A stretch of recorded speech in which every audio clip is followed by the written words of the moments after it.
ಪರಲೋಕದವುಗಳ ಕಡೆಗೆ ನೋಡುವಂತೆ ನಿಮ್ಮ ಆತ್ಮಗಳನ್ನು ವಾಕ್ಯದಲ್ಲಿ ಬಲಪಡಿಸುವ ಅನುದಿನದ ಧ್ಯಾನ. ಇಂದಿನ ಧ್ಯಾನದ ಶೀರ್ಷಿಕೆ ಸುಧಾರಣೆಯ ಅಗತ್ಯತೆ.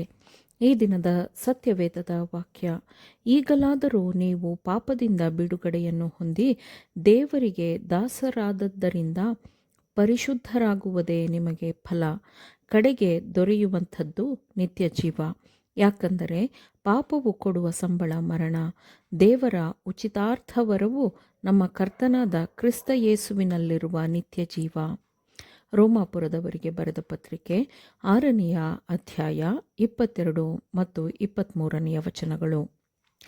ದೇವರ ಆಜ್ಞೆಗಳನ್ನು ದೇವರು ಬಯಸುವುದನ್ನು ಪಾಲಿಸಬೇಕು, ಅವುಗಳಿಗೆ ವಿಧೇಯರಾಗಬೇಕು, ಆತನ ನ್ಯಾಯ ತೀರ್ಪಿನಿಂದ ತಪ್ಪಿಸಿಕೊಳ್ಳಬೇಕು ಎಂದು ಪೌಲನು ಭಾವಿಸುತ್ತಾನೆ.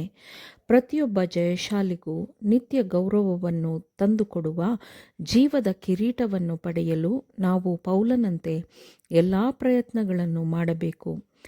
ನಿಷ್ಪ್ರಯೋಜಕ ಜೀವನವನ್ನು ನಡೆಸಿಕೊಂಡು ನಾವು ತೃಪ್ತರಾಗಿರಬಾರದು. ನಮ್ರತೆ ಅಥವಾ ತಗ್ಗಿಸಿಕೊಳ್ಳುವುದು ಎಂದರೆ ಏನು? ಪಶ್ಚಾತ್ತಾಪಕ್ಕೆ ನಡೆಸುವ ಪಾಪ ಪ್ರಜ್ಞೆ ಮತ್ತು ಅನರ್ಹತೆಯ ಪ್ರಜ್ಞೆಯೇ ನಮ್ರತೆಯಾಗಿರುತ್ತದೆ. ಆದರೆ ನಮಗೆ ಗುಣ ಹೊಂದುವ ಅಗತ್ಯತೆಯ ಭಾವನೆಯು ಮೂಡುವ ಮೊದಲು ರೋಗದ ಮಾರಕತೆಯ ಬಗ್ಗೆ ಖಚಿತವಾಗಿರಬೇಕು. ಪಾಪದ ಪಾಪಪೂರ್ಣತೆಯನ್ನು ಅರಿತುಕೊಳ್ಳದವರು ಪ್ರಾಯಶ್ಚಿತ್ತದ ಮೌಲ್ಯವನ್ನು ಮತ್ತು ಎಲ್ಲ ಪಾಪಗಳಿಂದ ಶುದ್ಧೀಕರಿಸಲ್ಪಡುವ ಅಗತ್ಯತೆಯನ್ನು ಮೆಚ್ಚಿಕೊಳ್ಳಲು ಅಥವಾ ಒಪ್ಪಿಕೊಳ್ಳಲು ಸಾಧ್ಯವಿಲ್ಲ. ಪಾಪಿಯು ತನ್ನನ್ನು ತಾನೇ ಅಳೆದುಕೊಳ್ಳುತ್ತಾನೆ ಮತ್ತು ತನ್ನಂತೆಯೇ ಪಾಪಿಯಾಗಿರುವವರನ್ನು ನೋಡಿ ತನ್ನನ್ನು ಅಳೆದುಕೊಳ್ಳುತ್ತಾನೆ. ಅವನು ಕ್ರಿಸ್ತನ ಶುದ್ಧತೆ ಮತ್ತು ಪವಿತ್ರತೆಯನ್ನು ನೋಡುವುದಿಲ್ಲ, ಪರಿಗಣಿಸುವುದಿಲ್ಲ. ಆದರೆ ದೇವರಾಜ್ಞೆಯು ಅವನ ಹೃದಯಕ್ಕೆ ಅಪರಾಧದ ಮನವರಿಕೆಯನ್ನು ಮಾಡಿದಾಗ, ಮೊದಲು ನಾನು ಧರ್ಮಶಾಸ್ತ್ರವಿಲ್ಲದವನಾಗಿದ್ದು ಜೀವದಿಂದಿದ್ದೆನು, ಆಜ್ಞೆಯು ಬಂದಾಗ ಪಾಪಕ್ಕೆ ಜೀವ ಬಂತು, ನಾನು ಸತ್ತೆನು ಎಂದು ಅವನು ಪೌಲನೊಂದಿಗೆ ಹೇಳುತ್ತಾನೆ. ದೇವರು ತನ್ನ ಮಹಿಮೆಗಾಗಿ ಮನುಷ್ಯನನ್ನು ಸೃಷ್ಟಿಸಿದನು. ಆತನು ತನ್ನ ಪ್ರಭುತ್ವದಲ್ಲಿ ಪಾಪದ ಉಪಸ್ಥಿತಿಯನ್ನು ಸಹಿಸುವುದಿಲ್ಲ, ಸಹಿಸಲಾರನು. ದೇವರ ವಿರುದ್ಧ ಉದ್ದೇಶಪೂರ್ವಕವಾಗಿ ಪಾಪ ಮಾಡುವವರು ಸಭೆಯಲ್ಲಿ ಇದ್ದರೆ ಅವರನ್ನು ಪಶ್ಚಾತ್ತಾಪಕ್ಕೆ ತರಲು ಸಾಧ್ಯವಿರುವ ಎಲ್ಲ ವಿಧಾನಗಳನ್ನು ಕಾರ್ಯರೂಪಕ್ಕೆ ತರಬೇಕು. ಇದನ್ನು ಮಾಡದಿದ್ದರೆ ದೇವರ ಹೆಸರನ್ನು ಅವಮಾನಿಸಲಾಗುತ್ತದೆ. ಪಾಪ ದ್ರೋಹವನ್ನು ದಯೆಯಿಂದ ಅನುಗ್ರಹದಿಂದ ನೋಡಲಾರದಷ್ಟು ಆತನು, ಅಂದರೆ ದೇವರು, ಅತಿ ಪರಿಶುದ್ಧನಾಗಿದ್ದಾನೆ. ಆದಾಮನ ಪಾಪವನ್ನು ಇಂದಿನ ಸಭೆಗಳು ತಕ್ಷಣವೇ ಕ್ಷಮಿಸುವಂತಹ ಪಾಪ, ಕ್ಷಮಿಸಿಬಿಟ್ಟು ಅದರ ಬಗ್ಗೆ ಮತ್ತೆ ಯೋಚಿಸದೇ ಇರುವಂತಹ ಸರಳವಾದ ತಪ್ಪು ಎಂದು ಪರಿಗಣಿಸುತ್ತವೆ.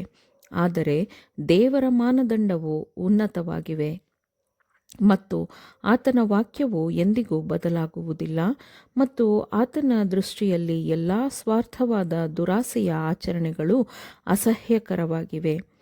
ನಂಬುವವರ ಹೃದಯಗಳನ್ನು ಶುದ್ಧಿಗೊಳಿಸಬೇಕು, ಪವಿತ್ರಗೊಳಿಸಬೇಕು ಮತ್ತು ಪರಿಷ್ಕರಿಸಬೇಕು ಮತ್ತು ಉತ್ಕೃಷ್ಟಗೊಳಿಸಬೇಕು. ನನ್ನ ಸಹೋದರ ಸಹೋದರಿಯರೇ, ಮೇಲೆ ನೋಡಿ, ಹೃದಯಗಳನ್ನು ಪ್ರಭಾವಕ್ಕೊಳಪಡಿಸಲಾಗದಂತೆ ಸುವಾರ್ತೆಯು ಶಕ್ತಿಯನ್ನು ಕಳೆದುಕೊಂಡಿದೆಯೋ?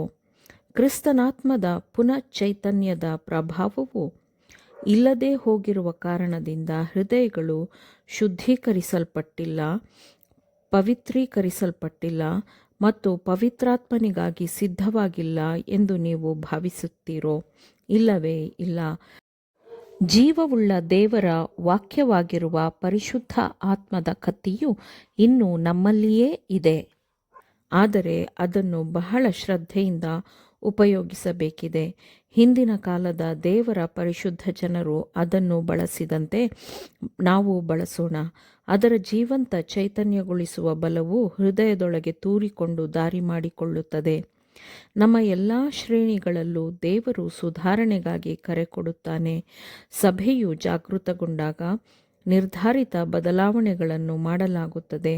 ಸ್ತ್ರೀ ಪುರುಷರು ಮಾನಸಾಂತರಗೊಳ್ಳುತ್ತಾರೆ.